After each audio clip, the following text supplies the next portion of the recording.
Hey, so I got in. Oh, okay. I went in some back doorway and had to sign in to, what do you call this? I had to sign in, which is something I normally don't have to do, but I'm in now. Okay. And I see Colonel Stampine is on right now. Oh, fantastic. So I'm about to get in.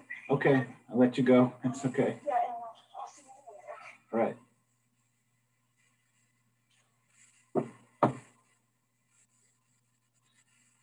Aaron, is that you or somebody else for you?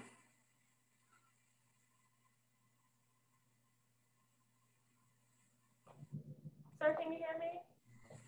Yeah, it's real weak, but I hear something. Yes, I'm setting it up for Colonel Stampine. She's not in here yet. Okay. It's a little hard to hear you.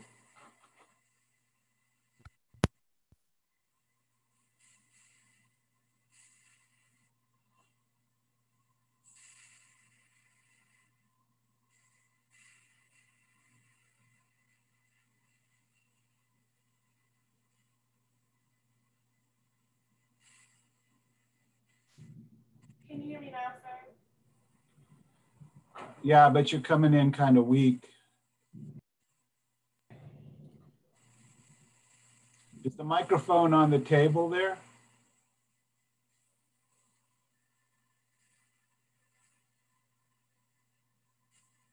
Is this better? Can you hear me better? That's much better. Yeah. Okay, perfect. I can't see. I'm looking for the camera. Can you see me? It's on my screen, it's kind of a small picture, but yeah, I can see you. And I have one slide. It shows like South Sound Military Communities Partnership. Can you see the slide? Yes, sir. I see the signs. Okay.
Sir, I don't know. I don't see the slides anymore. I don't know if you did something. I was just verifying. I turned the slides off because pretty Oh, soon okay. a lot of people will start coming in. I have to admit them. Oh, okay, okay. Yes, sir. Just checking. Okay.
Hey.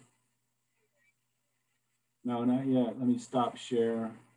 I got a raised hand from, I don't see you.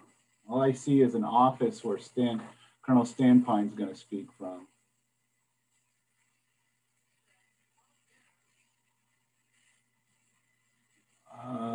I've got two panelists waiting. I can't admit anybody for some reason. I have 3 attendees, but I can't see names other than Colonel Standpine.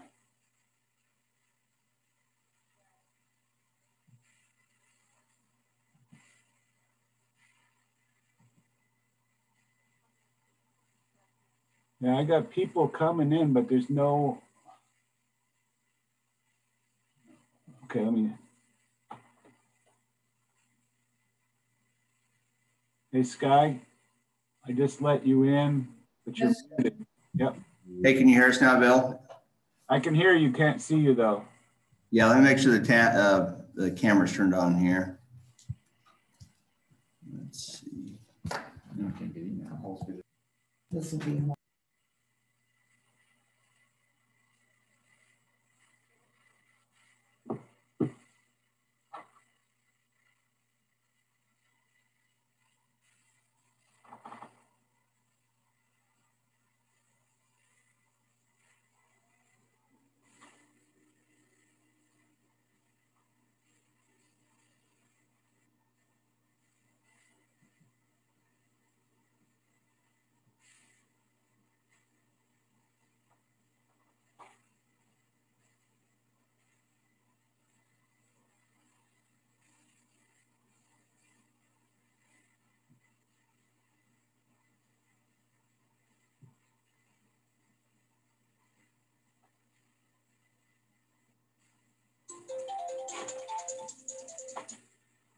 Yep.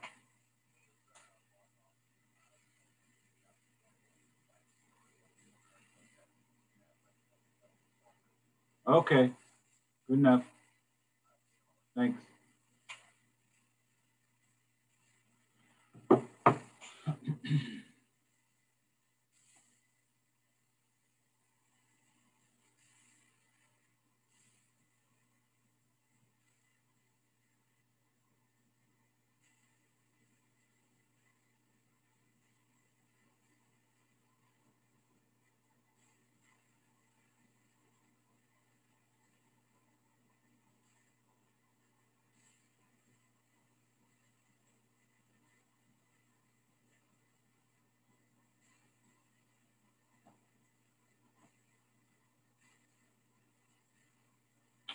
See you, Maria. You just went to mute. Okay, so I need you to hover over me, and then you're going to see those 3 dots. I need you to make me a hover over your image. Okay, I see it. Got it. Okay. And now I'm on. Okay, it says mute, stop video, rename, make a co-host. Make a co-host. You want Maria Tobin? Yes. Okay. Okay, you should be a co-host now. Okay, great. So Colonel Duncan is trying to log out and log back in using the link that you sent him as a panelist. Okay, and I just logged in as a panelist, so he should be fine. Okay, so we'll wait and see. Standpine is in. Great.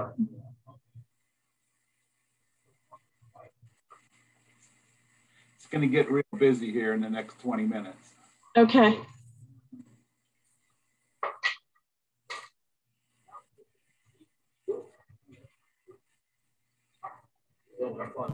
Okay, we're going to try logging back in. We'll see in a moment. Okay, Jeff.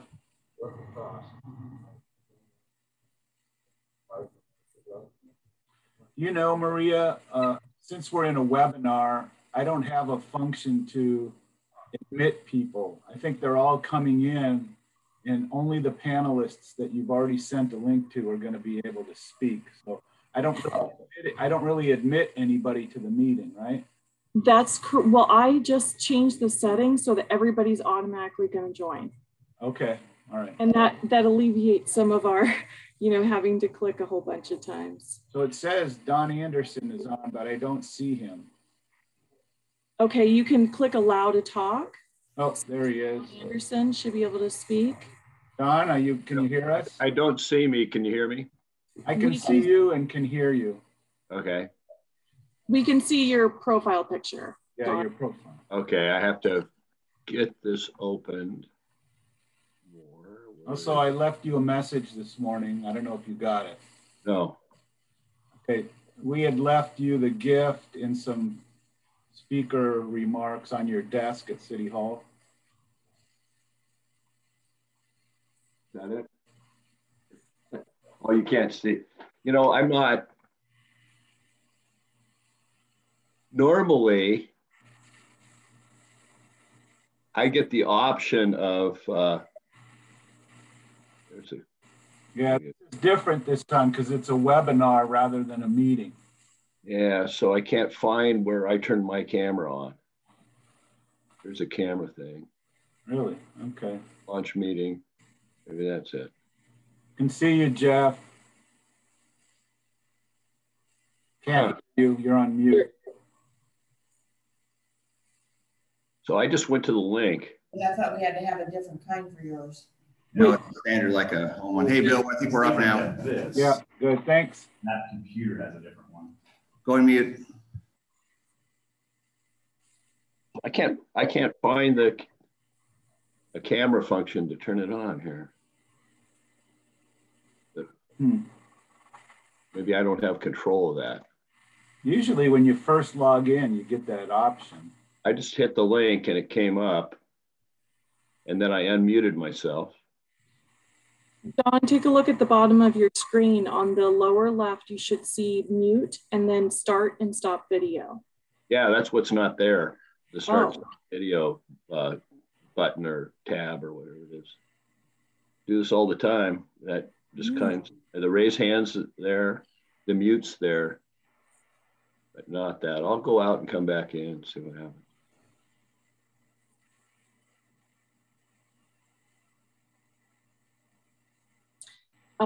Bill, how many attendees and panelists do you see? 4 panelists, 3 attendees right now.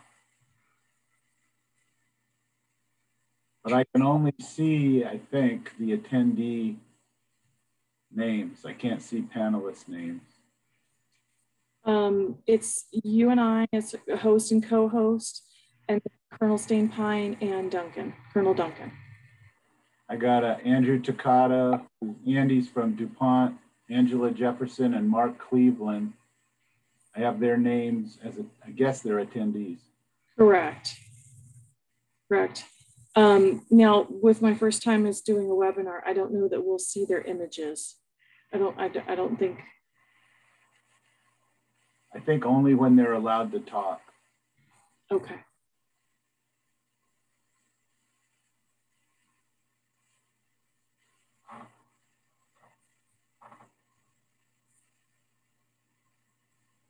Okay. The thing that I don't see is the option for live streaming. Let me see. It's already recording. Okay. Well, I see the option for record down here at the bottom. Do you see that next to the raise hand? I see pause, stop recording, but my upper left corner says it is recording. Oh yeah, you're right. But yesterday when I was doing this, I saw I mean, either way, it'll be saved. We can upload it, but I don't see the option for live streaming.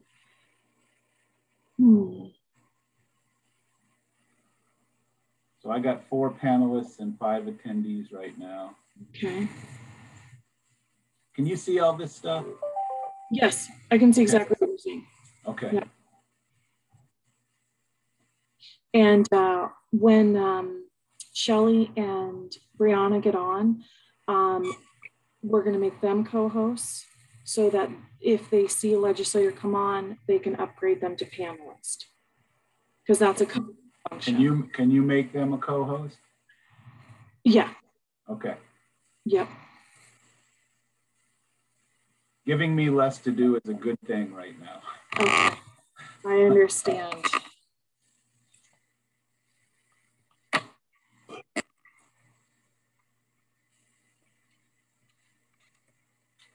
Okay, it says Don is back, but he came back as an attendee, not as a panelist. That's okay. We can upgrade him. Promote to panelist. I've just promoted him. Okay, his name came off the participant. Okay, now, can you hear me? I still have your profile picture, Don, but Yeah, I can change it now. I got the tab. Great. Okay. All Good right. morning. Tom Knight's in the house. Yeah, I see Tom's there.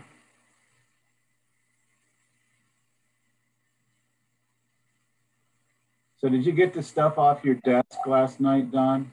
Your Yes. old desk? Yes. Okay.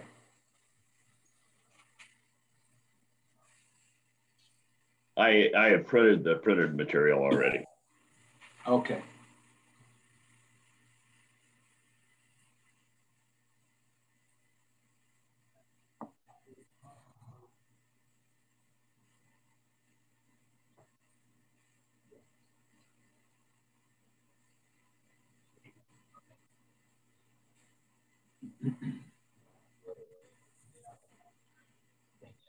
I think what's happening, Maria, is we're Caller getting ending in 8047. Can you identify yourself?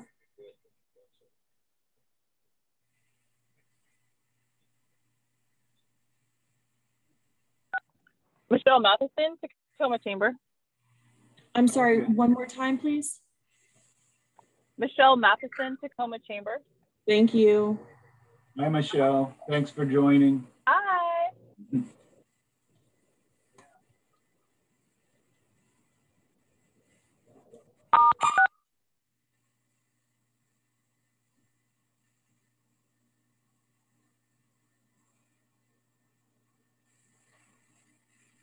Now, given how many people call in, I may not be able to do that for everyone, but Yeah, I know. good morning, Michelle. Did I spell your name correctly? It's pretty close. What was the question? I said, did I spell your name correctly? Oh, you know, I'm totally on the phone only. Oh, that's true. Okay. I can't see you. M-A-T-T-E-S-O-N. It's Matheson. Okay, thank you. Uh-huh.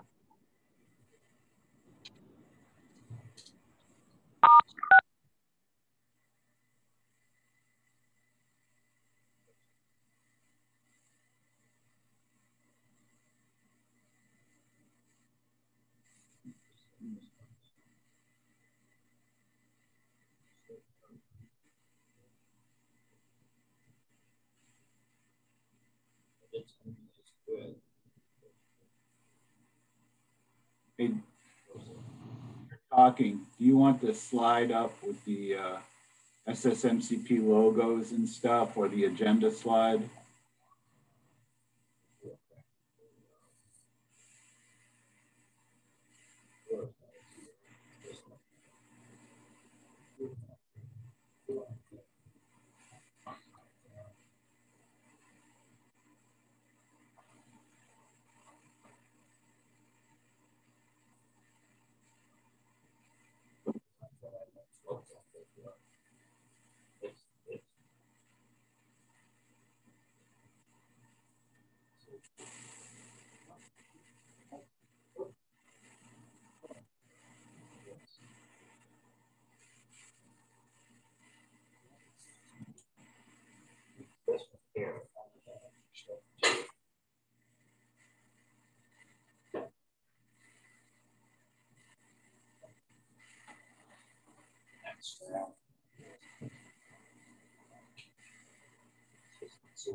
I don't know if I can pull this off.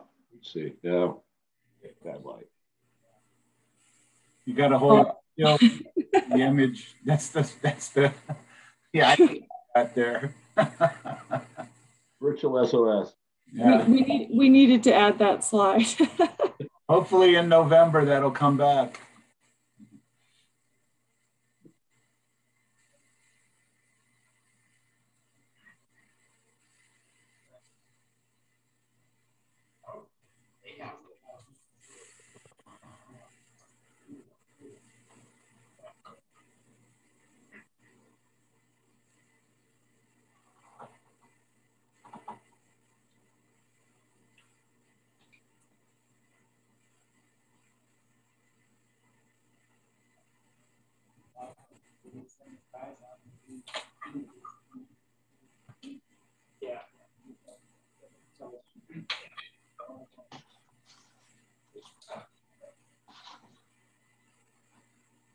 Yeah, they're coming in now pretty quick.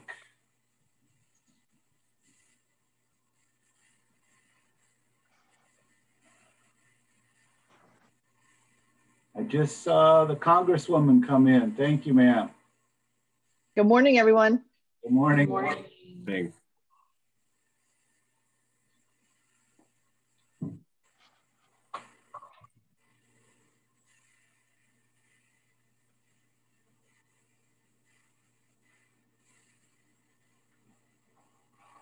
Hey, Bill, this is Sky. You mind doing one more audio check with us? We lost a connection there for a second, but I think we're back on now. No, I got you audio and video clear.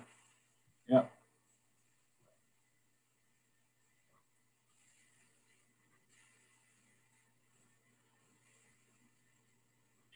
I've got two Colonel Stain-Pines, both. There we go, there's a change.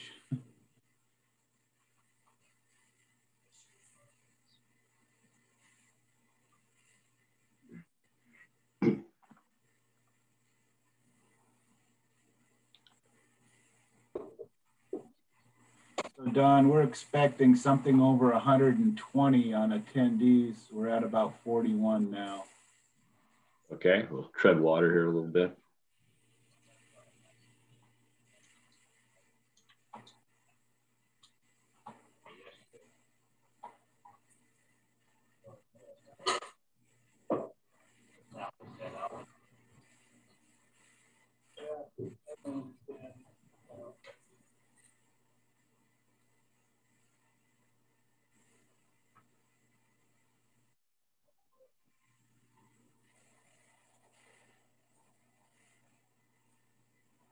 So Lisa, you and Jeff have made it. So is Jill, just so you know. Morning. Morning.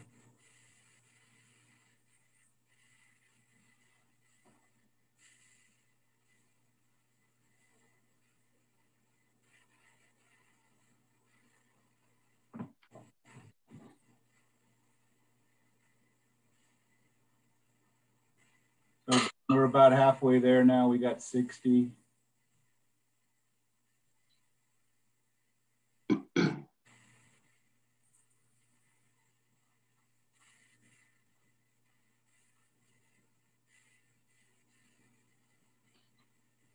Hey, Bill, Yeah, Maria. hover over Shelley and make her a co-host. Good morning, Okay. sir. Can you hear us?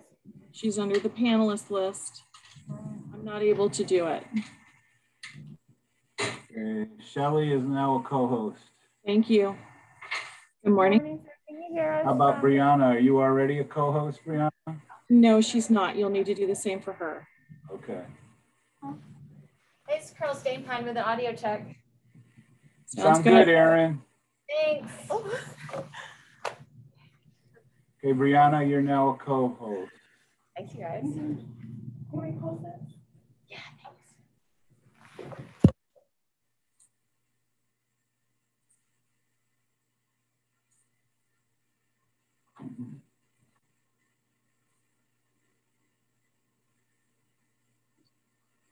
So what are we up to now, Bill? Just about 70 now, and we're at about 0800 on my watch. I'm at 8:02. Want to get going? We can get going if you'd like. Well, good morning, everyone, and thanks for coming. I'm Don Anderson. It's my privilege to be the mayor of the city of Lakewood and the co-chair of the EOC, which comes with the position. Thank you all for coming today, honored guests, elected officials, military leaders. This is a great program that we've been able to sustain over the last 10 years in spite of COVID. And next meeting of our twice a year meetings, we are hopeful that we'll be back out at Eagles Pride or some other place where we can network and enjoy biscuits and gravy, which we promised on Caulfield. Without further ado, I'd like to introduce our first speaker. We're honored today to have a friend, Congresswoman Marilyn Strickland of the 10th District, join us. Marilyn was previously the mayor of Tacoma, where it was my pleasure to work with her as a fellow mayor and member of the Pierce Transit Board. Marilyn is the first African-American to represent the Pacific Northwest on a federal level. The first or one of the very earliest Korean-American women to serve in Congress in its 230-year history. And she's an Army brat. It's not often that you can call your Congresswoman a brat and have it be a complimentary term, but in this case it is. We're really glad to hear from her today. And in her first term, she is, it was really a plum for someone in our district. She got a spot on the House Armed Service Committee. So we have retained our representation of JBLM in the South Sound on HASC. So Congresswoman, the floor is yours. Great. Well, thank you very much for the introduction to Mayor Anderson. And I'd point out that Mayor Anderson represents the largest city in the 10th Congressional District of Washington State. So it's my honor to be here and be part of this coalition. You know, as we think about the growth that's happening in the South Puget Sound, we know that there has just been a pinch and a crunch on everything from traffic patterns to the availability of housing affordability. And a lot of it really has to do with the fact that people are migrating from King County down here because they want to escape housing that's unaffordable and traffic that's a nightmare. So for those of us who've been here for a long time, we see what's happening with the growth. We know that, you know, JBLM is a very important strategic asset. It has an effect on all the communities that surround it, cities and tribal nations. And you just want to make sure that we're working together to make the investments that are necessary to make sure our quality of life is good, and also to ensure that the military population and the base strategy has readiness and personnel that can do the job. As I think about the committee assignments I do serve on the House Armed Services Committee as well as the Transportation and Infrastructure Committees.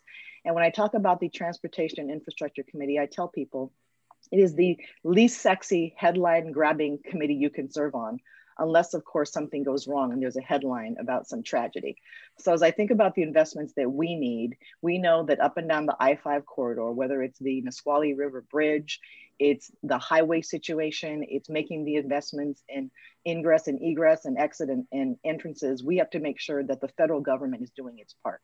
I know that studies have been done, and I'm fully aware of the fact that when we do infrastructure investments, we need multiple partners. We need local government, we need state government, and federal government has a much bigger role to play. So I definitely want you to understand that I get transportation and infrastructure. I'm a transportation geek and I'm very proud of that. I'm also a very proud military brat and understand the significance of JBLM on our community. $8 billion a year annual impact, employing tens of thousands of people. And we know that the corridor of Interstate 5 is what keeps people moving. It's what keeps commerce moving. And in many ways, it will affect how people are able to live and move down to the South Sound in a way where they don't have to compromise their quality of life as well. The other thing I want to add too is that as we think about transportation and infrastructure investments, we think about it in the context of its relationship with housing. And that is something that is kind of new to the transportation world. And it's not about getting out of our lane, excuse my pun, but it's about understanding that when transportation and housing are done together strategically, we can reduce carbon emissions, we can dramatically decrease commuting times, and we can make sure that our military maintains its readiness and its ability to do its job.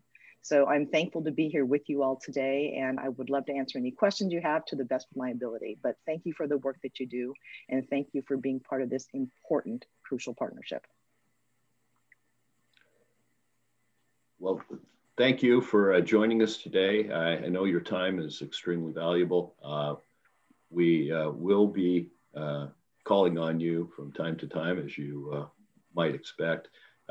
South Sound Military Community Partnership has had a great relation with your predecessor, and we're looking forward to building on that relationship and keeping JBLM strong and working in our community to mitigate the impact of having such a large facility in the area. So thanks again for all you do, and we hope that you're a regular attendee on these meetings in the future. Congresswoman. Great, thank you. Thank you very much, Mayor. Nice to see all of you. Thank you. Thank you. Our next presenter will be Colonel Sky Duncan. Colonel Duncan is the garrison commander of Joint Base Lewis McChord, which provides the support for all the various units, service members, families, civilian employees, contractors, and retirees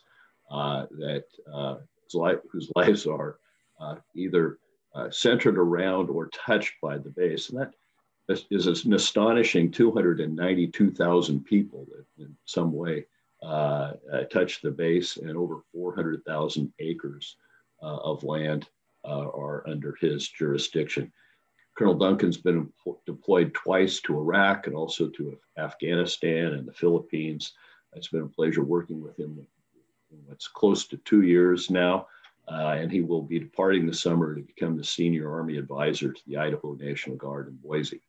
So he's not going too far away, staying in the Northwest, but we'll miss him. Colonel Duncan. Thank you, Mayor. Thanks, Bill, for setting this up. Thanks for having us.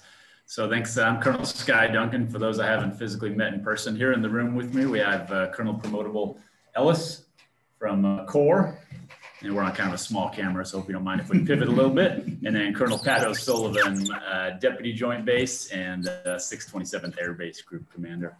Thank you very much again for allowing us to speak with you this morning. And as Mayor mentioned, I've been here about 2 years, so I appreciate the opportunity to talk with you one more time before I depart. So good morning, members of the South Sound Military and Communities Partnership. Good morning, elected officials. Thank you very much for joining us. Good morning, partners.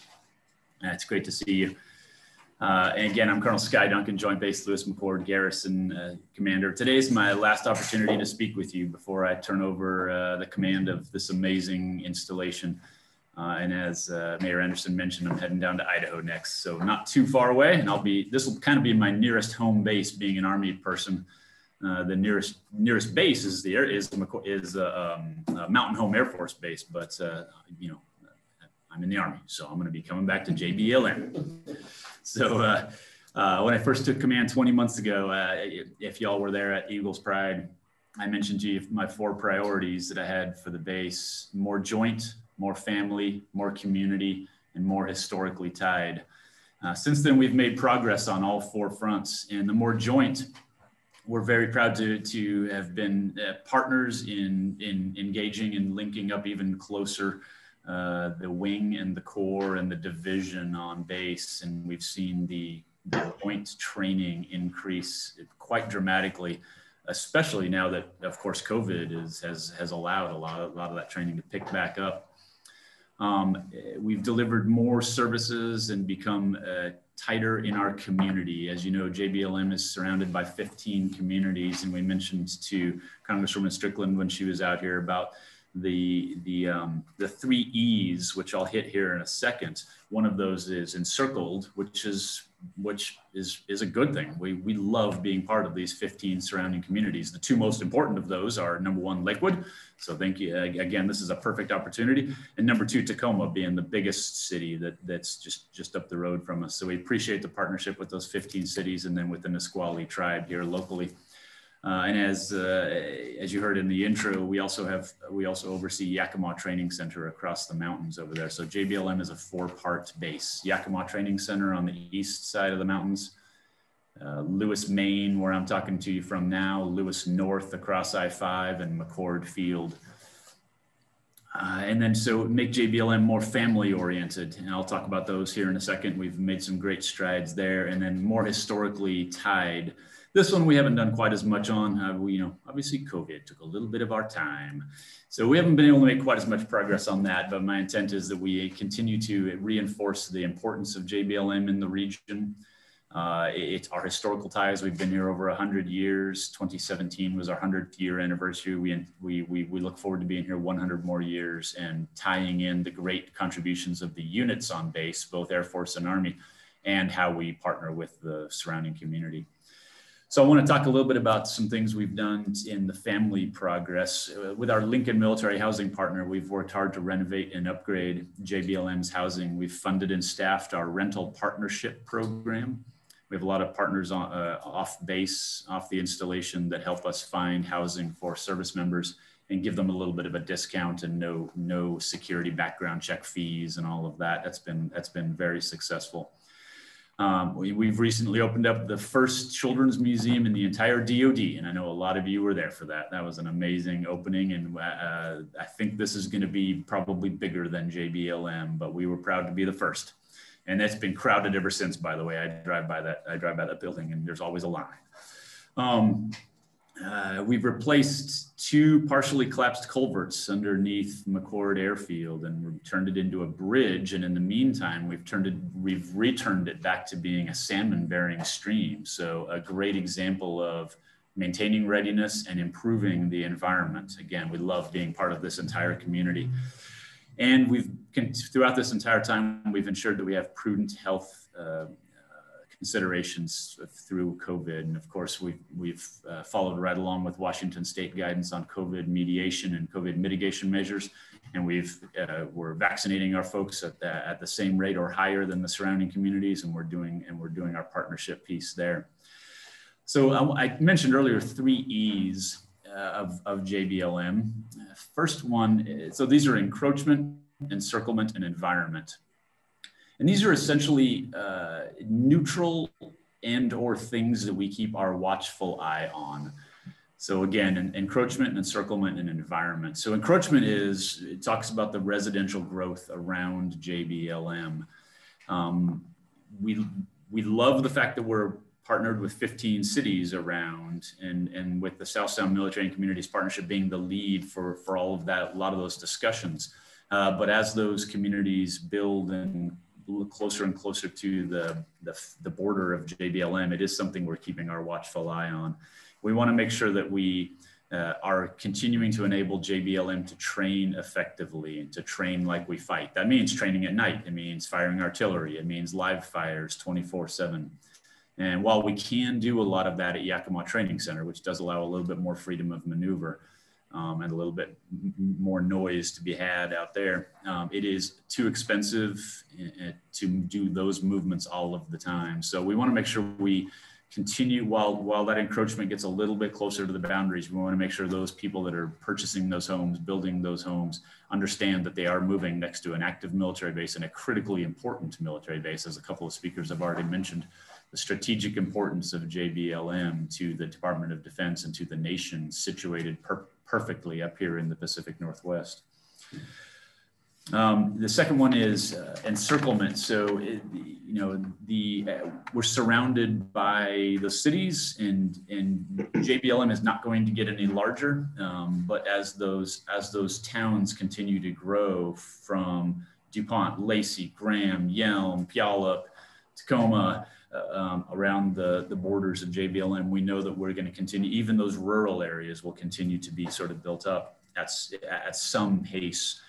So my ask and challenge would be that we need to continue to work with all of those neighbors, and to protect the ag capacities there, to protect open spaces, and to protect recreation areas, because that not only allows better neighborhoods, better neighbors, but it also enables species to thrive. Any species, but particularly the 4 endangered species that we have on JBLM, which brings me to the last E, environment. So this covers all of our compliance requirements to protect the environment. Again, JBLM has been here for 100 years. We intend to be here for 100 more, and we are going to take care of this base. It is a pristine environment. We love it. We're going to continue to protect it.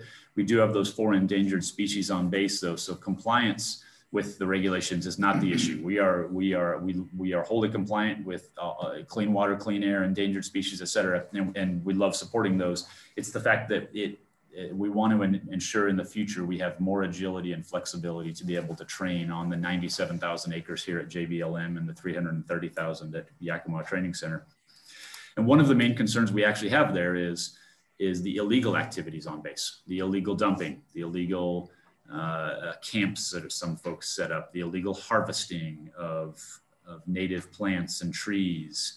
And this is a risk to the environment as well as a risk to our service members. Somebody has to clean this up. We just finished spring cleanup. It does mean that unfortunately some of our soldiers and airmen were exposed to dangerous things. Some hazmat people dump some of the most unfortunate stuff out there.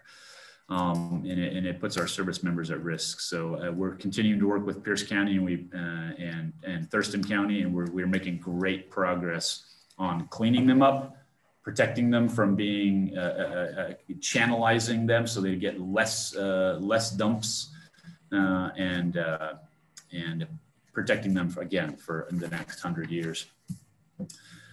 Okay, and then as the Seattle area continues to move down south, the housing prices, as we all know, increased. It's already been mentioned this morning. We have 55,000 vehicles a day on and off JBLM, 140,000 people come on and off every day for daily work. Another 150,000 depend on JBLM for routine activities, medical care, shopping, MWR, morale, welfare, recreation activities, et cetera. That's the 290,000 that you heard earlier, total number. And 70% of our folks live off base. So we know that affordable housing is something we're going to keep, again, our watchful eye on, and we appreciate the partnership and the focus on that well into the future. We know that we're about 8% of the traffic on the I-5 corridor. That heavy traffic transits right through the middle of JBLM, makes this I-5 stretch right here vulnerable to traffic congestion and delays. So whether it's the train coming through, the new high-speed rail, which is starting up service again soon, whether it's any sort of jackknifed big rig, 2 or 3 multiple car accident, whatever, we respond to all those right here on I-5 in our corridor here. But we know that I-5 is the critical north-south commerce for the entire western region, obviously all the way from the Mexico border to the Canada border, and right through here in this critical area of Washington. So we want to continue to protect that, continue to expand it, continue to march that widening down past Mounds Road to Nisqually, look at the Nisqually Delta Basin, do that study, possibly get monies there, and then continue that widening project and continue the expansion project on the interchanges specifically for JBLM to remove those at-grade crossings where the train is crossing perpendicular at the same level as the road. So we'll continue to look at those as either DSIP projects, partnership projects with Washington and the federal transportation funds. We appreciate the focus on that. And then we'll continue working on the north clear zone just off the north end of McCord Field to clear that area of impacted businesses. We have willing partners there that are ready to sell but want to stay local. And we love the fact that they want to stay local and continue to support Lakewood and the Tacoma area. And so we look forward to the continued progress of that process to clear that area, make sure that it's safe, and then make sure that, again, that those businesses are fully supported as important parts of this economy in Washington. With that, I'll close out my presentation. I want to thank you again for your support, for your great partnership between the SSMCP and JBLM. It's been a great pleasure working with you. While we faced many challenges through the 2 years I was here, it's gone by like a blink, like a good 2-year command should.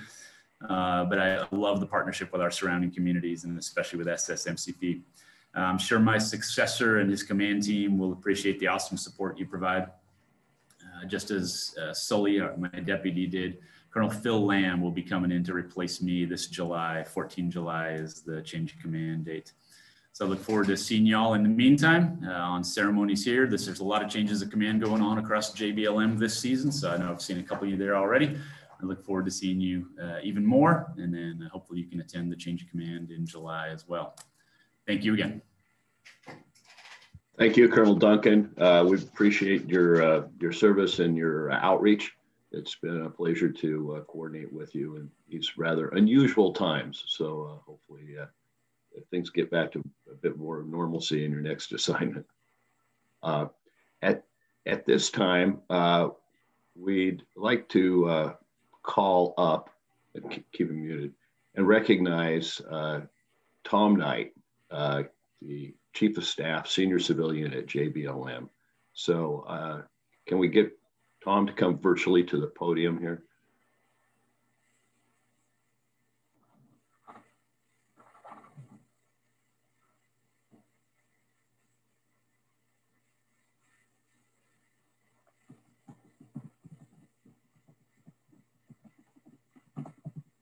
Sure he isn't off working on something else.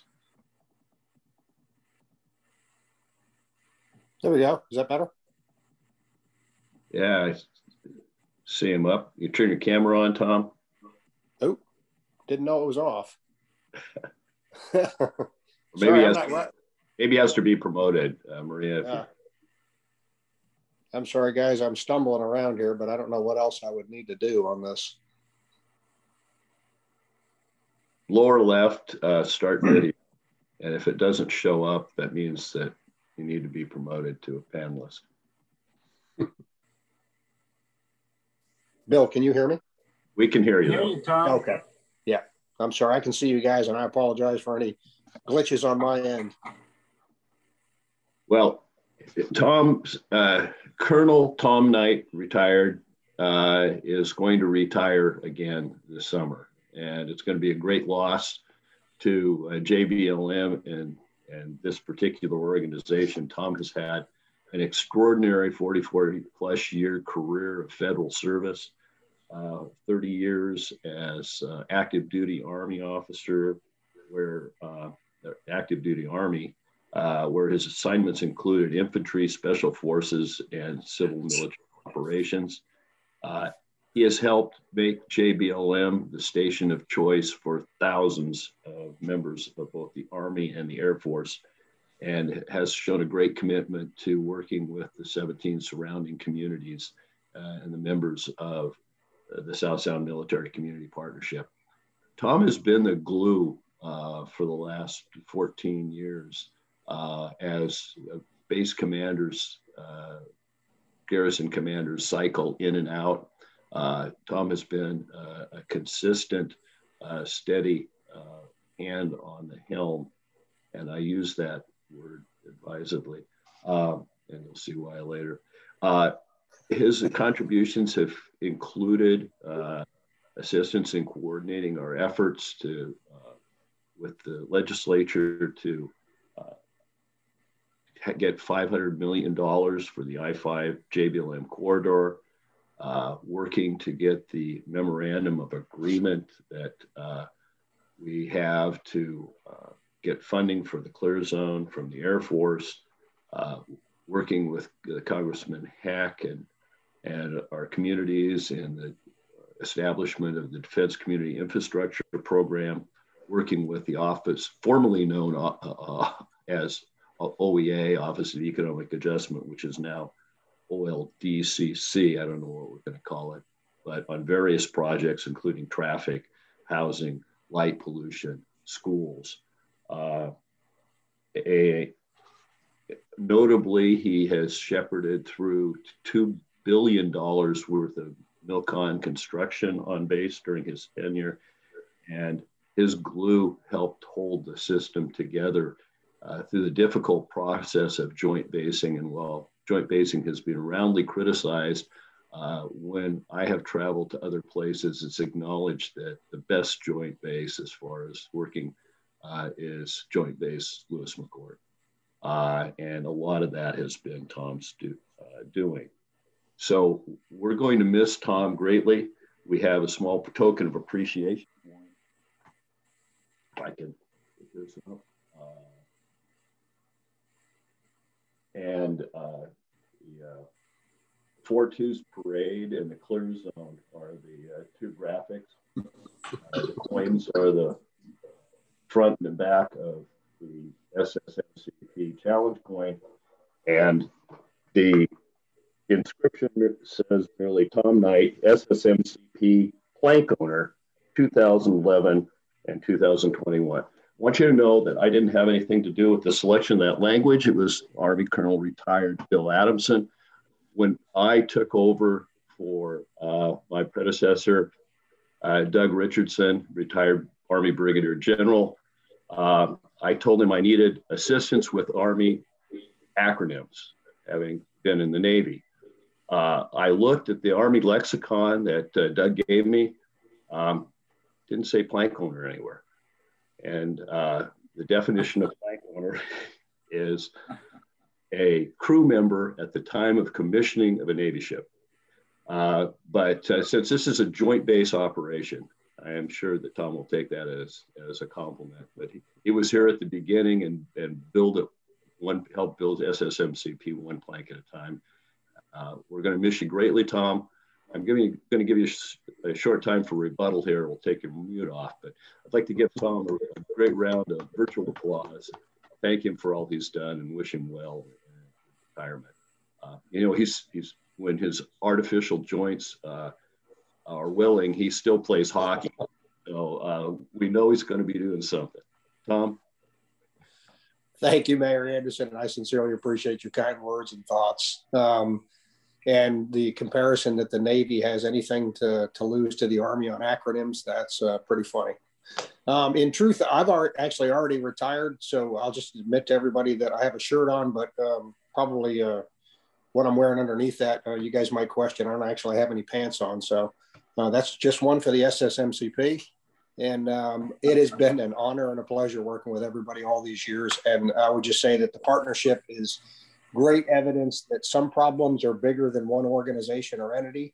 And the SSMCP is what has been able to get it done in the region here for the 10 plus years that it's existed. And I'm just thankful to have been a small part of that. So thank you, Mayor Anderson, and everybody in the partnership and all the community leaders here that come together to support both JBLM and the surrounding communities. It's just been my honor and pleasure. Thank you very much. Thank you, Tom.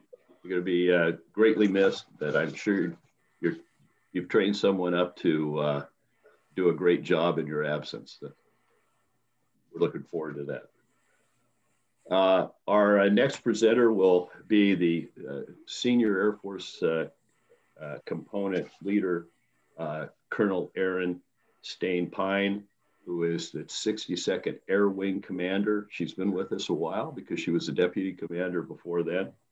She is responsible for the readiness of more than 2,400 active duty military and civilian personnel, along with 40 permanently assigned C-17 Globemaster aircraft to support worldwide combat and humanitarian airlift and airdrop missions.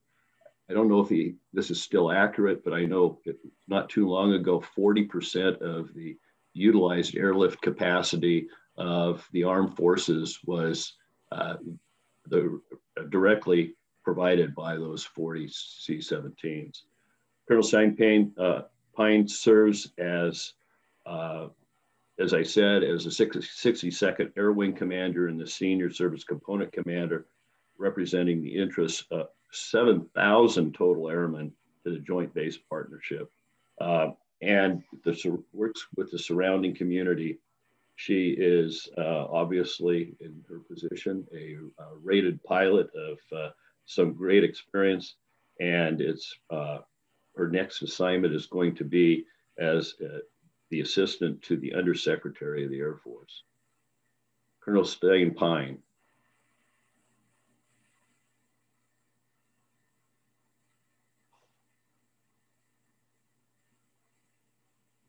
Aaron, we can see you but cannot hear you right now.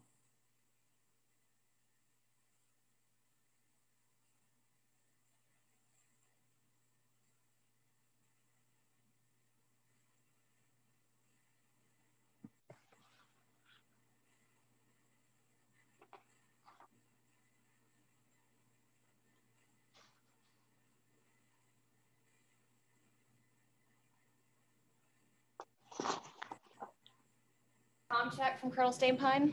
There we go. We can hear now. My apologies, team. Good morning. I'm Colonel Aaron Steinpine. Good morning to all the elected officials and community leaders.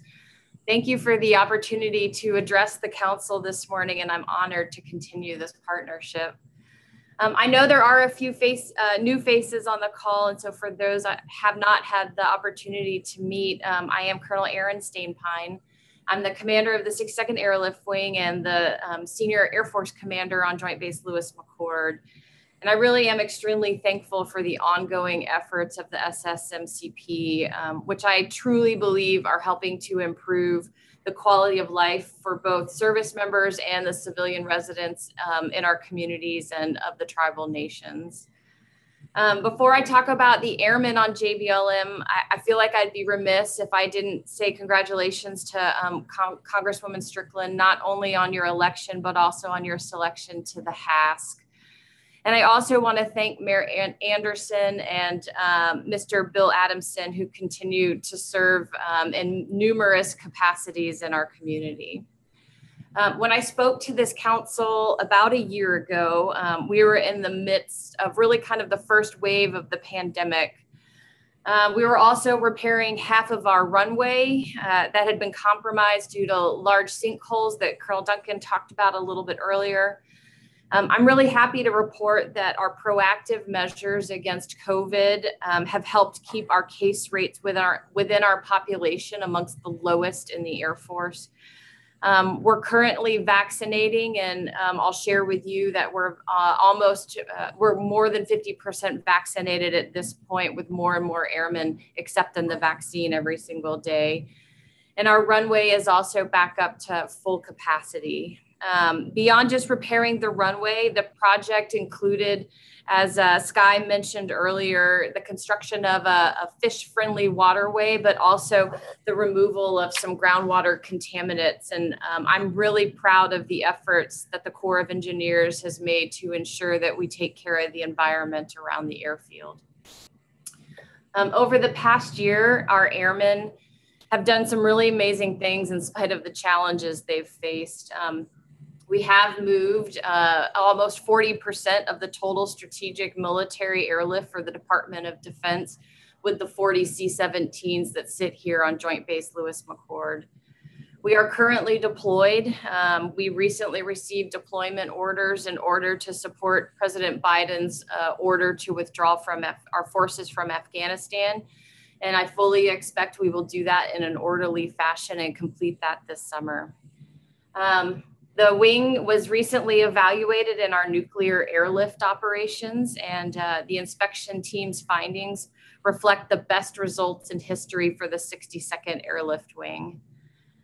This past winter, we also delivered all cargo required to resupply the National Science Foundation in Antarctica. We did that via the first ever air bridge because conditions didn't support the arrival of cargo ships there. As this group knows, nuclear airlift, excuse me, and Antarctic and Arctic resupply are two mission sets that are unique here to McChord. And we're entrusted with the manpower and resources to accomplish those two missions. However, I will mention that our strategic priorities are changing, and with that, I expect the resources and missions we're allocated will change. The Air Force mission in 20 years likely won't be the same that it is today. We are focusing our culture and our capabilities on near-peer, high-end competition, and in order to ensure we're prepared to face any adversary in the future. And that means we need to change our training style, and we need access to things like training ranges. These kind of issues that we face for the future is why I feel like SSMCP is such an important partnership, because I know you'll help ensure that the South Sound region remains viable and desirable for both military and non-military communities. For our amazing families, affordable housing and access to quality schooling still remain my top two concerns from last year. Your housing survey provided a great first step in quantifying the issue, though I am concerned that the market is already outpacing that 2018 data. Also, securing resources for our local schools to preserve and improve the quality of their programs, and to ensure that they really understand the challenges for military kids who move every 2 to 3 years will go a long way to continue to encourage our members to remain in the neighboring communities, whether they separate or retire. I also know we have work to do regarding reciprocity for professional licensure. I'm really excited that we've made some progress in this area over the last year. Although as this group knows, our military spouses are the most well-educated and the most underemployed group probably in our country. 19 other states have streamlined the licensure processes, and given the economic impact not only of JBLM, but other military installations in the state, I think this should be a continued top priority. I'm extremely impressed by the successes this group has had with DCCA, the Defense Community Compatibility Account.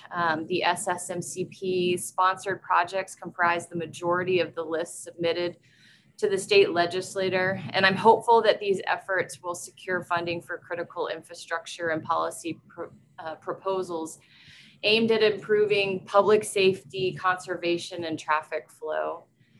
I'll close by telling you that next month I also turn over command of the 62nd Airlift Wing to Colonel Dave Fazenbaker.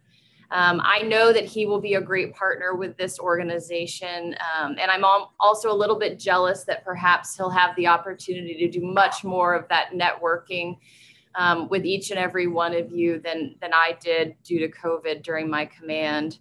But I know that together there will be some great initiatives and the continuity of effort towards these improvements in the future. Thank you to this group. I can't overemphasize the impact that you've had, certainly on airmen, but on service members across the Joint Base. And we certainly appreciate it. Thanks.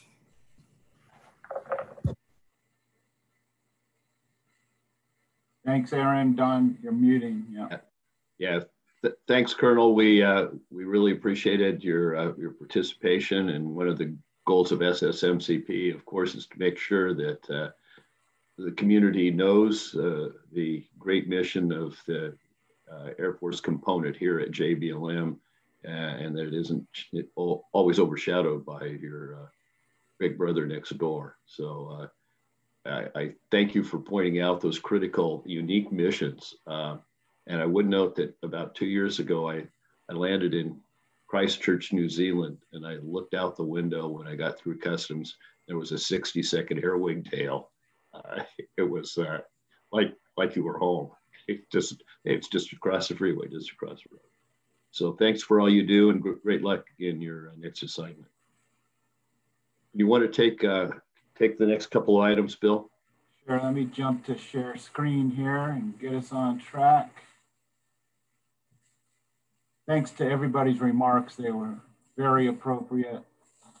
This is where we're at on the agenda with Erin just concluding her comments. We're going to jump ahead here now to our legislative agenda outcomes.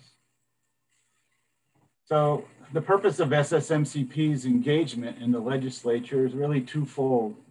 You need state support for our initiatives, which basically breaks down to funding requests, and we need to influence legislation that may positively or negatively impact military service members, their families, and our communities. We've had some success at this. We've been dealing with it now for about the last 4.5 years. And one particular issue revolves around SSMCP's work on the I-5 Mounts Road to Tumwater project. And I want to just give you a quick rundown of what's been happening with this project lately as a lead-in to Shelley Helder and Brianna Murray to tell you the breakdown of our legislative agenda for 2021. Last month, we had an opportunity to give a presentation on the future of I-5 across the Nisqually Delta to the Washington State Transportation Commissioners. You can see the panelists and the organizations they represent on this slide. Our bottom line is, if nothing is done to correct the known challenges that face us, the future of I-5 on the Delta will be very wet and flooding will overtop I-5. Also, if you allow me to channel David Trout of the Nisqually tribe for a second, we will lose 2 endangered salmon species who are the prime food source for the southern resident killer whale population of the South Sound. Our briefing to the commissioners was very well received. In fact, the word has spread to the Tacoma News Tribune staff, and they are preparing a series of stories on this unique multifunctional project. I just bring this up as an introduction to the outcomes of our legislative agenda, and for that, I turn it over to Brianna and Shelley. Thank you, Bill. And I'm Brianna Murray with Gordon Thomas Honeywell Government Affairs. I had the pleasure this past session of advocating for SSMCP and attempted to fill the shoes of Shelley Helder, who traditionally is the advocate for SSMCP. However, she was out on maternity leave. I am so pleased that she is here back at work, joining us this morning and ready to hit the ground running, of course, a few weeks after the legislative session has concluded. So I'm going to start with some comments that are just a broad overview about this legislative session and the SSMCP priorities. As I'm making my comments, I know Shelley is working to promote legislators who are joining us this morning to panelists. And when I conclude, you all have the opportunity, although are not required, to offer some comments to this elected officials group as well. I want to, though, thank all of the legislators for joining us this morning. You all should be able to see them on your screen. These legislators just spent 105 days in front of a Zoom screen working hard on behalf of your communities, including working hard on behalf of SSMCP. So just a great deal of gratitude and thanks for joining us this morning, but also for all of the work that you all have been doing and have been doing for SSMCP.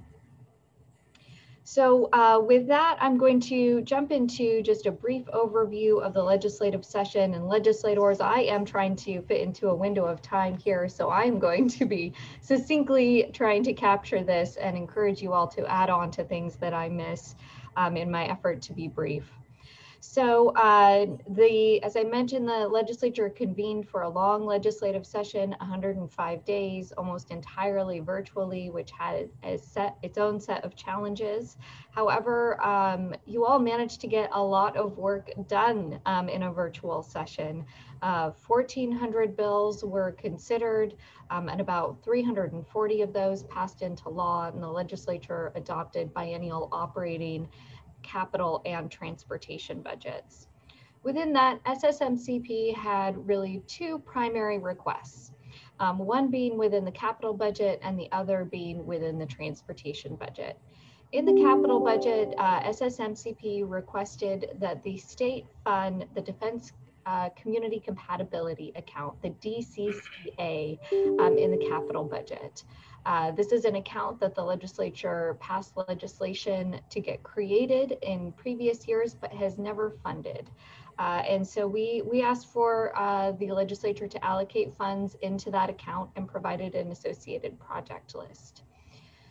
Through our efforts, we were able to get some feedback that there were several projects that were on the list that were appealing. However, there were other projects on the DCCA list that maybe needed some more work in terms of whether or not they were appropriate to be funded through the capital budget.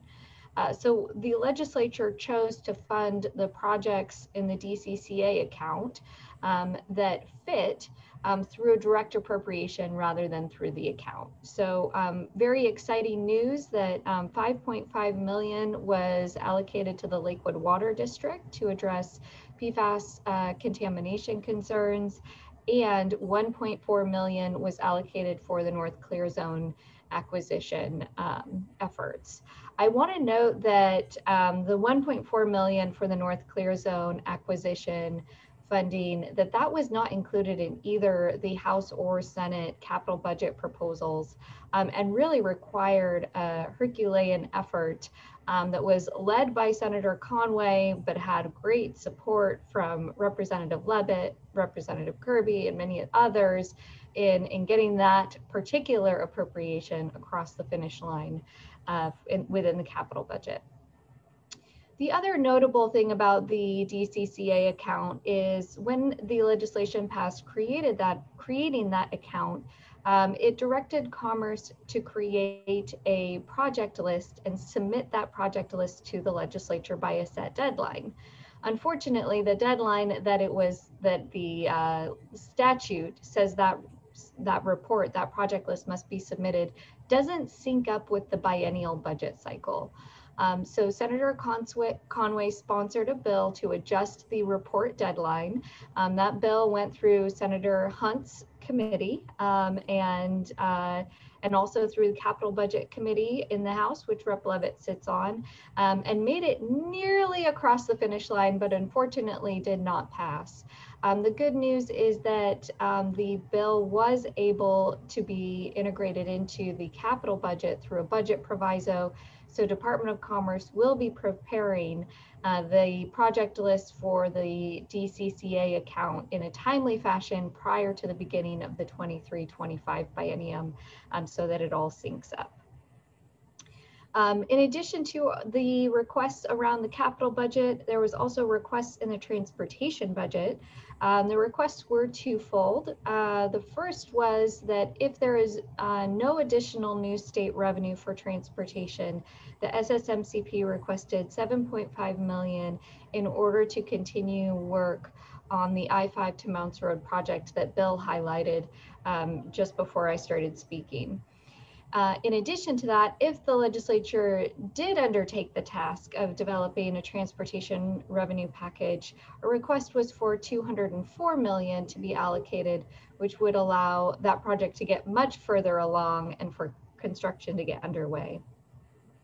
The legislature had a lot of discussion about a transportation revenue package, but did not actually enact one.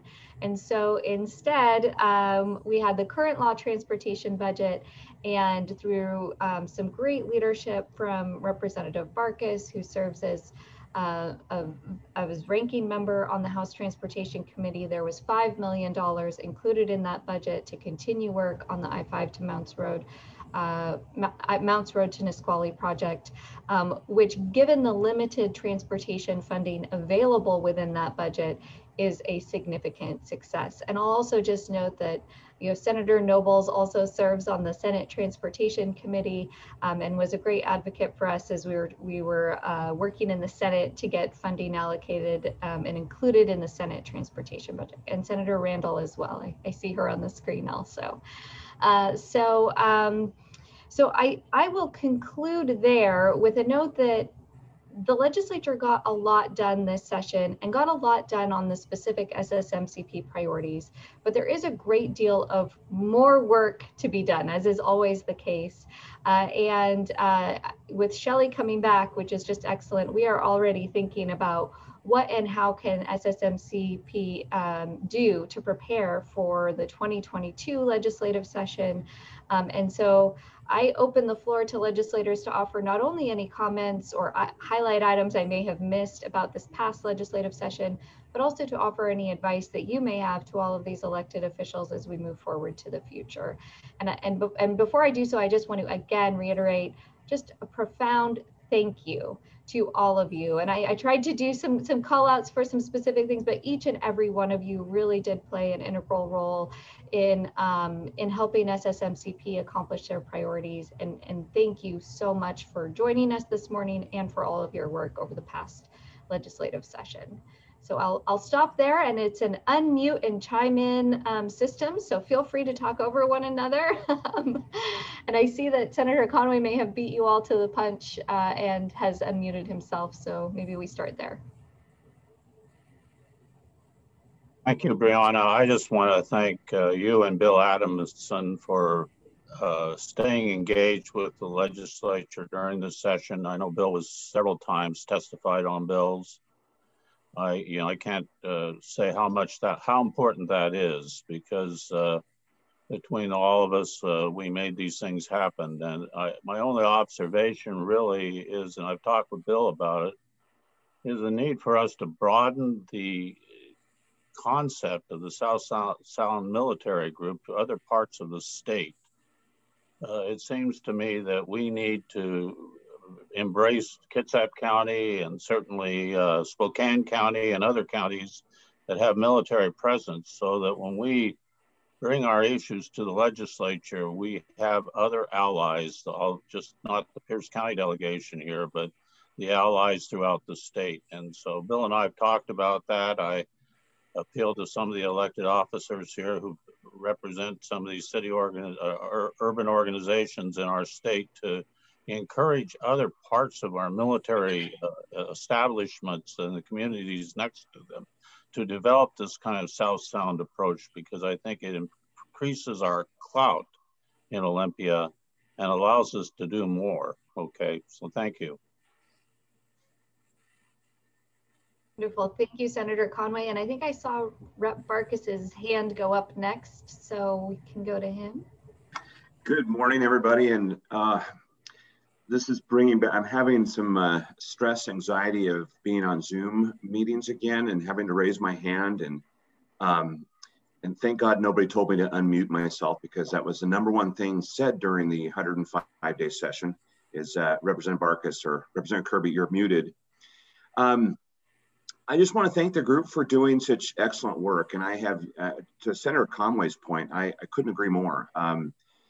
I have used the SSMCP as an example to many people about how an effective collaboration works when advocating for work within the context of your relationship with the state government, local governments. And when you can put a unified agenda together and have many people talking on that, it helps advocate for what it is that we're trying to achieve. And I think that really played out this year. I've been very fortunate to be the assistant ranking, or the ranking, not assistant ranking, ranking member on transportation for the last several years. And I want to give credit to my great partner, Chair Jake Fye, who has been the chair of the Transportation Committee. We have a phenomenal working relationship. And it's because of that that I was able to push for the continued funding for this very crucial project. And Brianna was very correct in her statement that we had a very challenging transportation budget this year. There was no additional revenues.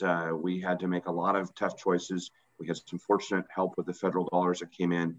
But in the end, as we negotiated the final product, I was able to continue to advocate to continue to have this project move forward.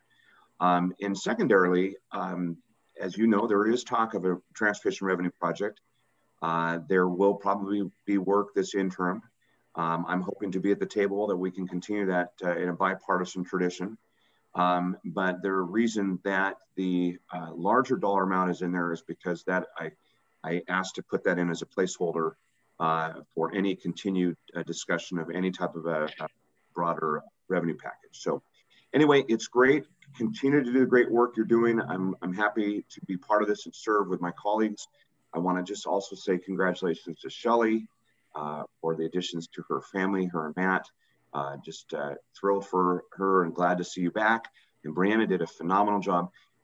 Bill and team, you couldn't have better advocates and lobbying for this group in Shelley and Brianna and the work that they're doing to continue to spread the message. So thank you very much for letting me be part of this. I'm gonna listen for a few minutes and then I gotta hop off at 9 for another meeting. So this one's in person though. I'm kind of happy about that. Talk to you later. Thank you, Rep. Barkas, and thank you for the kind words. And I certainly, for those that saw me during the legislative session, I had a hashtag after my name that said hashtag pretending to be Shelley. I certainly tried, but I don't think that I quite measured up. I think I saw the next hand pop up as being Senator Hunt's. So Senator Hunt, if you'd like to go next, and then it was Rep. Chambers, Rep. Levitt, Senator Nobles, and Senator Randall. So that's the order we'll go in. Senator Hunt. Thank you, long line. I keep wondering who Kirby's asking to leave in that picture of his there, but looks like he's throwing somebody out. I just want to follow up Brianna and Shelley on the licensing compact issue. I want to continue working on that in the interim. We got close with Department of Health and a couple others, but I know that's a critical area and hopefully we can get something ready to present to the 22 session legislature to expand that. So thank you for your work on that, and I'm willing to keep working on it. Wonderful, that is great news, Senator Hunt. Thank you for bringing that up because I did not highlight that in my overview, but that is an effort that we've worked on for several sessions now and didn't get it across the finish line, but we'll try again next session. Rep. Chambers. Thank you. Good morning, everyone. Thank you so much for having us today, and I appreciate the invitation. I just wanted to follow up on the licensure compact issues and highlight that I had introduced the psychology compact bill last year, and it received a hearing, but everybody wasn't quite on board, but did a lot of work in the interim. And unfortunately, the bill wasn't given a hearing this session. So I just wanted to remind you that this bill is still on the table, and a lot of the interested parties have come together and are now in support. In addition to the military side, there's now the support with the psychology compact, the support of the Psychology Association, NAMI, and just in the last year dealing with COVID, I think the need for a psychology compact that allows that sort of portability so patients can continue to see their provider in Washington should they move around the country, or in the military's interest, those spouses being able to move around between different bases and transport their license, I think is just more important than ever. And behavioral health is such a major topic that we hear about these days, that the ability to maintain a relationship with your provider, excuse me, is even more critical than ever. So the bill's still there. I look forward to working with anybody on it that'd like to help see that across the finish line, and appreciate your time today. Great seeing everyone. Thank you, Rep. Chambers, and thank you for your work on that bill. I think there were several bills that didn't advance this session under the virtual format that we're excited to work on next session. Rep. Kirby's background, just to respond to Senator Hunt, I believe that is him dropping the mic. And with that, I'll turn it to Rep. Levitt, who I believe was next. And I think you're, yeah. If Rep. Kirby wants to go, because he's dropping the mic first, feel free. Good morning, everyone, and thank you for having us, and thank you to SSMCP for all the work you're doing to support military families, and really appreciate your efforts on infrastructure. I will ask and have been asking since I joined the legislature to also focus on human services. I think our military families need assistance both with childcare to make sure our schools are strong. As you know, that when they look at where bases are to stay and remain, they look at a few things. One is affordable housing, another is childcare opportunities for our military families, another is strong schools. And so anything you can do to continue that effort. I miss Sarah deeply. She was a champion for our military spouses and our veterans and military members in our area. And I hope that you'll continue have that focus moving forward in upcoming sessions. And so just want to put that on your agenda because I haven't seen it of late.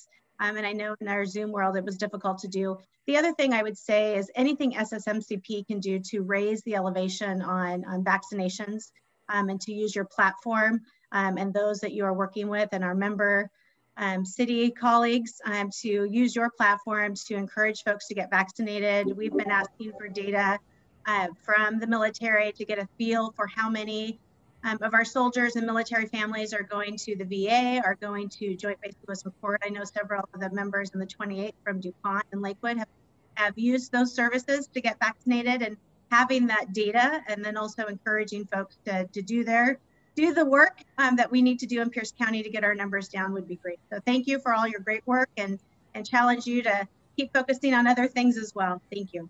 Yes, thank you, Rep. Levitt. And I would just note that the legislature made a historic level of investments in affordable housing. There were a lot of comments earlier in this meeting about the need for housing, making sure it's affordable, and that there was a historic level of investment in that arena by this legislature. Absolutely. And then one thing I failed to mention, we did invest, even though the bill didn't get passed, a significant amount of dollars in the budget for veterans and military members suicide prevention. And so hopefully that message and that word can get out, that those resources are available to our community and that they can tap in. Anything that SSMCP can do to help get that message out would also be great. Thank you so much.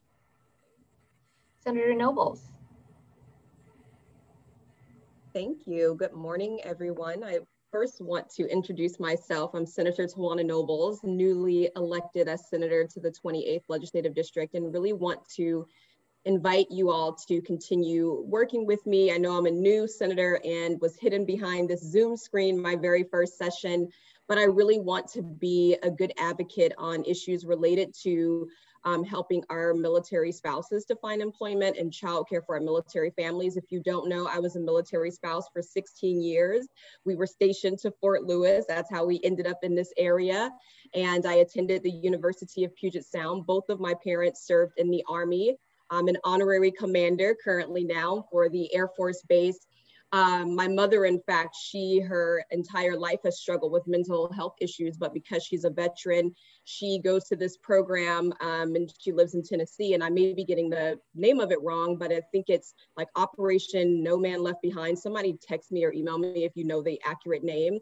But what I love about the program is she can go for a mental health check-in every so often, and she'll sometimes go and join programs that have helped her to be clean and sober and have helped our family to be stronger. And we recently lost my brother, and that was really hard on her. And so she went to that program for assistance. But I'm so grateful for the service of all of our service members, the commitment to our community, the sacrifice that all of our service members and families make. And I want to use my experience and just love for a military community to do really good work in our district. So please call on me. I'm requesting just earlier, I think because I was a new senator, everything just came all at one time. But I'd love to get information or thoughts about legislation or funding requests, early so I can look over it and study it and, be well informed so I can be a really good advocate next session. But I do want to thank Brianna and Shelley for their work and just introducing me to this community. And I look forward to working really hard for this entire group and our military community in future sessions. So thank you. Thank you, Senator Nobles. And I'll just note an impressive first session for being a newbie. Senator Randall. Thank you so much, Brianna. And I just also want to echo your shout out to Senator Nobles. It's been so tremendous to have her lived experience on our team and to get to work closely in support of families in the Pierce County and South Puget Sound area, as well as joining forces with this entire group. It really is a model for advocacy, for understanding the needs of our community, and for being able to put those needs front and center in front of our legislative colleagues. And to, Senator Conway and Rep. Farkas's point at the beginning, it really is a model that I'd like to, continue to be a part of replicating.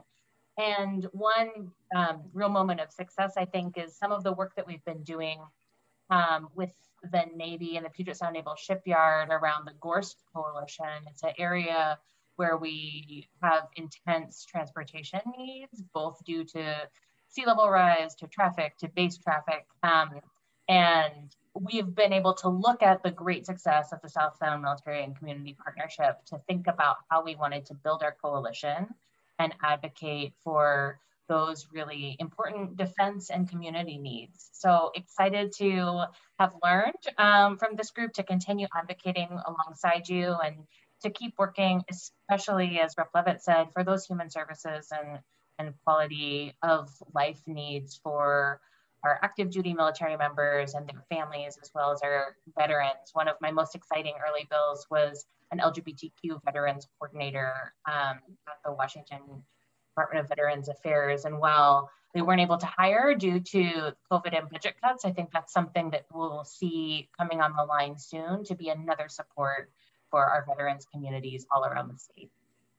Thank you, Senator Randall. And I will just note that for your district, we'd love to have further conversation about the DCCA because that is a statewide account and serves the communities impacted by bases throughout the whole state. So statewide coordination on that particular effort is very much needed. And Representative Kirby for the mic drop. Thank you. Thank you all for this presentation. I just wanted to actually make a couple of comments about my background because for the benefit of the new people or newer than me, newer than most of us here, that is the one and only mic drop on the House floor. And I would just say, don't try this at home because for those of you, I see most of you were actually House members. That got me a call from Kathy Maynard at my floor desk within seconds and talking to by the Speaker Pro Tem who was taken a little off guard. I just want to say for the record, no microphones were hurt or injured during that presentation. Representative Kloba and I practiced this little maneuver for a half hour before session that day. Full disclosure, that really happened. And she caught the mic perfectly. So just want to let everybody know that's the history of that photo, which the photo people, the House photographers were so proud of because of the precise moment they were able to catch that they keep it up in their office. So it's my favorite background because it kind of says everything I think needs to be said about being in the House of Representatives. So thank you all very much. Thank you, Representative Kirby. And thank you again to each of our legislators that have joined us this morning and continued to advocate for the SSMCP priorities throughout this past session. As was mentioned, there is still much more work to be done. I think you all highlighted some of those important areas. So we look forward to working with you over the interim months in preparation for the 2022 session. I am very grateful to Brianna for filling in my shoes while I was out on maternity leave, and I'm happy to be back and looking forward to connecting with each of you. So again, thank you for joining us this morning. So thanks to everybody. You can tell there's been a change in format. I think this is like the first time we've had such overwhelming response from all of our electeds, and that's great. I want to talk for a second as we shift focus to our update to the growth coordination plan. So I get asked, what is the purpose of a growth coordination plan? And what I like to say is the South Sound region must work together to preserve and enhance the quality of life for both military and civilian communities. And I went back and I looked at the 2010 growth coordination plan, and it said this: to ensure the mutually beneficial relationship continues, careful planning and coordination are needed to meet the needs of the military, as well as to ensure that the South Sound region is taking full advantage of JBLM as the military asset in its midst. So how does this tie to an elected officials council? The Elected Officials Council became part of SSMCP's organizational structure because of the old growth coordination plan. The EOC serves as a forum for city and county council members, mayors, state legislators, and others to stay connected on SSMCP initiatives. When we hold these meetings only twice a year, many times it becomes a one-way conversation consisting of one presentation after another. I think we broke that mold this time. With our ongoing assessment for an update to the old growth coordination plan, we want to ensure we get your feedback and input for how we can do things better. Here's an example on the next slide of what I'm talking about. Back in 2019, we did a membership survey. Some of you participated in this, and it directly led to the desire to update the 2010 Growth Coordination Plan because 80% of our stakeholders thought it was time to do that. If you take a look at the top 3 SSMCP activities in the lower left-hand part of the screen, you see nearly 54% of our respondents said developing a shared regional legislative agenda is the #1 thing to them. That wasn't even considered. Legislative advocacy wasn't even considered in the 2010 Growth Coordination Plan. So the conditions are changing. So we went out and we sought a grant from the federal government, and we were awarded that grant in January. And there was a threshold of growth that we had to meet, and that was a growth of 2,000 service members at a given point in time. That does not include the military spouse or families, just active duty service members, and JBLM met that threshold. So we were awarded a grant of $715,000 to do this update to the Growth Coordination Plan and hired a consultant team to accomplish the 3 objectives that you see on your screen. And with that, I'm going to turn over the presentation now to Lisa Klein and her team from AHBL and their subcontractors to give us an update. Bill, good morning, everybody. My name is Lisa Klein, and I'm a land use planner with AHBL, heading up this growth coordination plan. You can go ahead and proceed, Bill. The team we've assembled is a fairly large team of consultants. It's a combination of both local consultants, including AHBL, Transpo Group, who's been working with SSMCP for quite some time now, and also ECHO Northwest, who has also worked with SSMCP on the recent housing study. But we've also got some national consultants with specific expertise that they bring to the table. One of those is Michael Baker International, who's going to be focusing on the public safety, healthcare, and utilities elements of the plan, but also the Schreifer Group. And I'm a little embarrassed by this org chart because there's an error right smack dab in the middle. And that blue box should say project manager, who is Jeff Appel. And you're going to hear from Jeff in just a moment. But Jeff was involved in the 2010 Growth Coordination Plan, as well as the 2015 JLUS. So he plays a very important role. And also his boss, Jill Schreifer, who is a facilitator specifically for military planning projects. So we've all been working since selection in late January, and if you'll proceed to the next chart, tell you a little bit about what we've been up to. First of all, just for a little bit of background, Bill told you a little bit about what the Growth Coordination Plan is, but in essence, with help from the community, this plan will be an action-oriented plan, and it's organized around the quality of life issues in the broader Puget Sound region. So we have a process, I'll show you in a moment, but the full plan will be presented to the SSMCP group in spring of 2022. You can move to the next slide.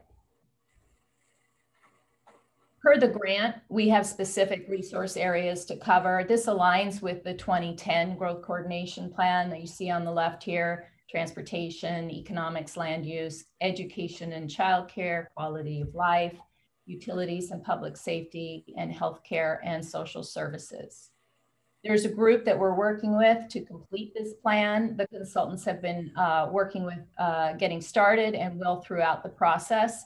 And then also, as the plan is implemented, these folks that you see here on the right of the screen will be involved in those implementation measures. The next slide. So we've developed, this is still in the draft stages, but this is a good tool for us. It kind of guides us in the preparation of the plan, and that is our mission statement. Develop a long-range action plan that assesses existing conditions, identifies opportunities for improvements, and establishes a framework of implementable and measurable action items that are designed to improve the quality of life in the JBLM region while balancing military readiness and community interests. You can move to the next slide, Bill. This one didn't come quite through. This is a chart that shows our overall approach. What's missing on the top line are basically months or quarters of this plan preparation, and circled is the spring quarter where we're at right now. We have been working initially on some research and some outreach to SSMCP members and stakeholders, conducting some interviews. We'll be transitioning this summer through the next phase of that outreach and information gathering. In the fall, we'll be meeting with the steering committee at their retreat to present a draft of our existing conditions report. And then, as I mentioned previously, following in March, we'll have the final product. And the final product is really intended to guide SSMCP initiatives and business plan for the next 10 years. Next slide.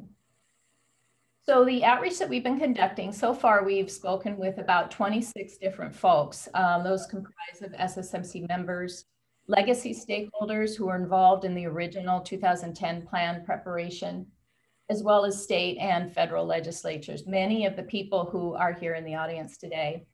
And then we'll be working in the next month or so on gathering some working groups to focus on specific work items. And then we're also going to be doing a survey. Bill mentioned the importance of getting some specific feedback from the electives. And so there will be a survey that will be issued here in the next couple of weeks, and we hope to get some feedback from you then. So just a quick overview of some of the things that we've heard in those surveys. One of the questions we had was, how would you rate the overall effectiveness of the 2010 Growth Coordination Plan? And as you all know, that led to the creation of the SSMCP that included initiatives that have been completed. But what we've also heard specifically from the group was that it was great for identifying issues, great for bringing people together to focus on shared regional issues, very productive, that the projections and forecasts in the plan were very useful, and that the lobbying has been very successful. Again, that Bill mentioned that was not necessarily a part of the 2010 plan, but this is feedback specifically that we got from the group. Next slide. Another question, what are the most significant gaps from the old plan that need to be addressed in the updated plan? AKA, what are the needs in your community? There's a lot of words on this page, but we heard a lot of things. And these are organized by the most common comments that we got. And then at the bottom, good comments we got that we didn't hear as often. So number one was retention / support of veterans through workforce training, education opportunities, meaning retaining them here in our communities. They come with training, and we want to keep them here. Another, overall growth in the area and the tension that creates in both the impacts on real estate and housing prices, as well as traffic. We've heard and seen some demographics about how a lot of the population is moving further south than what it was in the 2010 era, and how that has changed the traffic on I-5. Number three that we heard was behavioral health and healthcare issues need to be addressed. Childcare and its affordability needs to be addressed. Social equity issues. And then characterized one as SSMCP membership unity of effort, addressing implementation strategies and clear expectations of the partnership. Also that we need stronger state level representation. Hopefully we can be working on that and getting more feedback from our legislators. And that we need strong JBLM leadership actively contributing to this plan. And lastly, we need to make sure we're continuing to work on the broader base encroachment issues to ensure long-term base sustainability. You'll see a couple of these items are asterisks, and that's just to note that these haven't necessarily been a part of the SSMCP mission and structure to date. So these are some of the things that we'll have to be looking at as we move forward. One other question, this was a real important one for the plan preparation. What are the change conditions in the region since 2010? And again, these are in order by what was heard most common. First and foremost, increased growth and impact on housing and traffic. There's no question that was the most common thing that we heard, housing and its affordability and traffic impacts. There was acknowledgement that there's a greater awareness of JBLM's importance to the Pierce-Thurston County region, but also that more work needs to be done, particularly as we spread further out from that region. A greater awareness of social equity issues and the need to address them. Environmental issues, we heard quite a bit, which wasn't really addressed in the 2010 Growth Coordination Plan. Everything we heard from climate change, endangered species, water quality issues, et cetera. Behavioral health issues, tight labor market, need for education opportunities. This is a little related to the retention of veterans. One of the questions that we asked had to do with impacts of COVID in our region. And in a nutshell, what we heard was that COVID showed a need for more affordable childcare, small business support, loss of tax revenue to the local jurisdictions, social assistance, and emergency management preparedness. And then we also heard a comment about how just having the soldiers and service members working from home has impacted local utilities in a way that wasn't previously anticipated. And then also we heard, homelessness, it's an increased issue in our country, not just our region. And then back locally, how JBLM rotational deployment overseas has stabilized, and this is, since 2010. And next slide, Bill.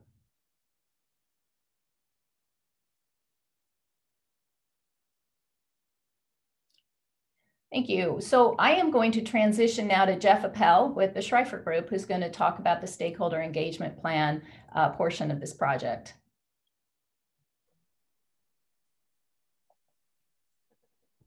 Thanks, Lisa. Actually, I'm going to hand it off to Jill to kick us off. Great. Thanks, team. And good morning, everyone. My name is Jill Schrieffer with the Schrieffer Group. We are really excited to be part of this team. My parents' first assignment in the Army was actually at what was then Fort Lewis. So it's really a pleasure to get a chance to work on this area again in my career. Our team really focuses overall on doing federal planning efforts with very heavy stakeholder engagement. We really believe that people solve problems better together, and bringing unique groups together with all of their expertise and going through different activities and options to harness that subject matter expertise is ultimately going to result in the best possible plan moving forward. So we have been thrilled to see already how many incredible partnerships exist in the region, how many connections there already are for talking about some of these key issues and collaborating on some of those challenges together. And we want to continue that with this effort. So we will be creating a variety of opportunities to bring people around the table, both in person and virtually, in order to really engage in some collaborative problem solving to build trust, and then ultimately, hopefully, increase the likelihood of plan success and buy-in to these future initiatives. Next slide, please. So we have a variety of intended outcomes, and this is something we'll really frame for stakeholders that we think it's important for people to realize what we're asking them to do specifically with their engagement. So there are pieces that we'll present where we're looking for approval and actually kind of a decision point and acceptance of the plan. There's also pieces where we'll be asking for guidance, just general direction from leadership, vector checking along the way. And then kind of a variety of inputs for knowledge, technical awareness, information, and then overall input and buy-in. So one of the things that we will commit to you all, and knowing that everyone's time is really valuable, is a lot of clarity around what type of input we're asking for and at what stage of the process we will be asking for that. We really want to have a broad reach where we are engaging comments from a lot of different folks, soliciting that input, and then just really generating a lot of commitment to those recommendations and active participation. Next slide, please. So we've identified a large group of stakeholders overall, leadership and partners from a lot of different committees and working groups. We know that this effort builds upon previous efforts and planning initiatives.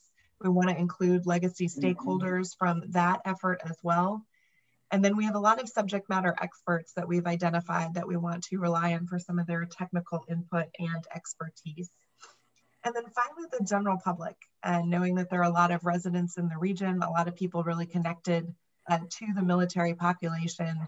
We want to make sure that those living and working in the South Sound area have an opportunity to know what we're doing and to meaningfully participate in the outcomes as well. In terms of our engagement strategies, we really want to have kind of a broad look at how we do that through briefings, working groups, interviews, websites, surveys, open houses. And our team has really learned a lot throughout the pandemic about ways that we can reach underserved populations virtually, having both opportunities for people to meet in person as well as virtually, and then also thinking about some of those technology barriers that we need to overcome so people who might not have access to some of the virtual platforms still have the opportunity to contribute meaningfully.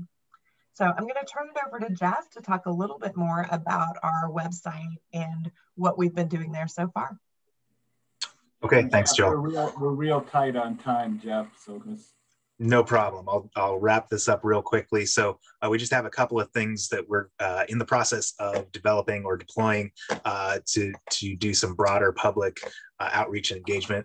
One of which is a project website. So you can see it's 2022 jblmsouthsoundgrowth.com. So please, everyone, go check it out and have your friends and neighbors and constituents check it out. Let us know what you think about it.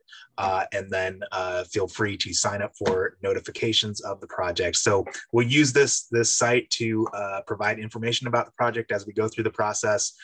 People can sign up to receive notifications, and then we'll integrate with some social media platforms, Facebook, Twitter, Instagram, so that people can get those notifications of project progress pushed out to them. We'll also use this site to host surveys and virtual open houses. So our last slide here is an image of a virtual open house website that we developed for another project. So this is obviously one of those things that COVID has compelled us to rethink the public open house forum. So we can do this virtually by having an active meeting where we give a presentation that the public can attend and learn about the project, but then also a site that will stay up for a week. People can visit it whenever is convenient for them. Click on the icons in the image to get pop-ups with maps and other project information, and then have the ability to type questions into a box and get responses from our project team. So this is something that we're going to roll out this summer. So be on the lookout for more information about that to come. So that was very quick description of a couple of things we're in the process of working up for some broader public engagement. So with that, I'll hand it back to either Lisa or Bill to wrap us up. Go ahead, Bill. Okay. Yeah, as we close out this session, I saw Commissioner Gary Edwards had his hand up. Commissioner, do you want to speak? We need to promote you to panelist.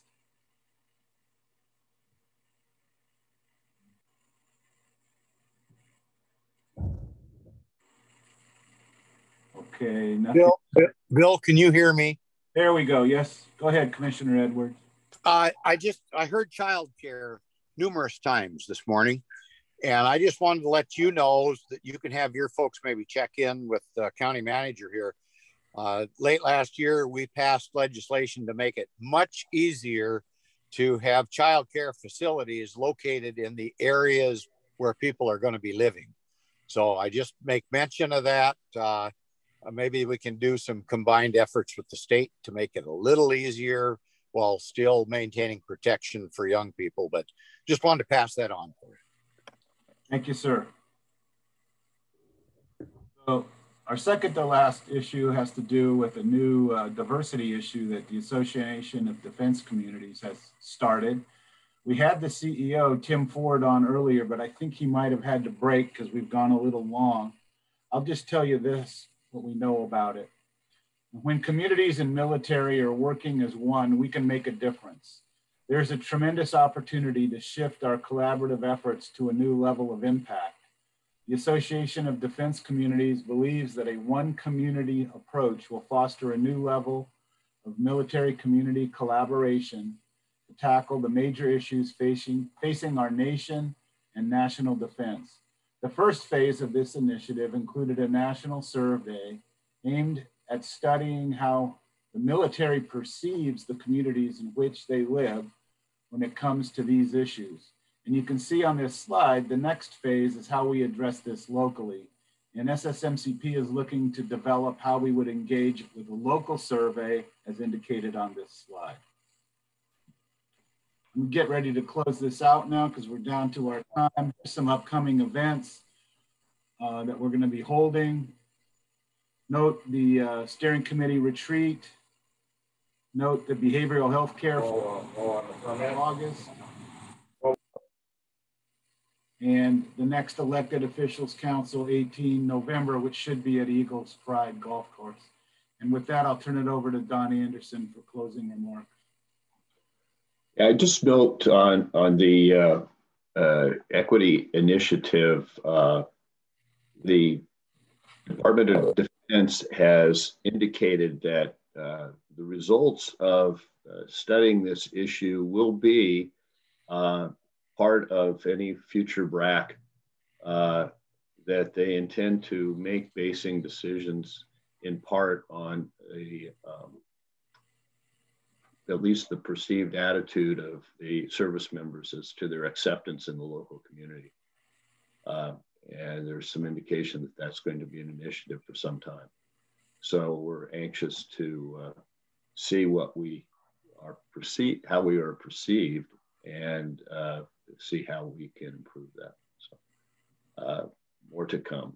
Thank you all for being here today. It's always a valuable session. And I hope that you will join us in November at Eagles Pride.